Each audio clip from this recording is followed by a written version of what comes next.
Welcome to PrepSQL, your go-to channel for mastering SQL concepts and acing SQL interviews.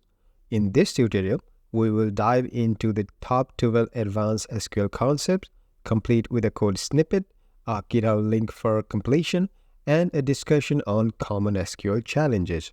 By the end, you will have a clear visual understanding of advanced topics, equipping you to handle complex SQL problems with confidence. While this tutorial assumes a basic knowledge of SQL, we will make it simple and easy to follow even for the beginners. Let's get started. So in this tutorial, the focus is on providing 4 things. We will explore the 12 advanced concepts in SQL, provide a GitHub link for easy environment replication, include code snippets along the way, and explore extra topics at the end. For the 12 concepts, we will start by discussing common table expressions, both recursive and non-recursive.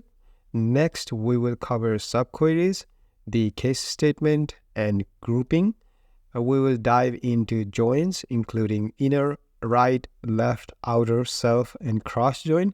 Then we'll move to views and materialized views, Windows function, SQL triggers, SQL transactions and rollup, stored procedures, database optimization through indexing, and SQL functions, including string, numerical, statistical, and other functions.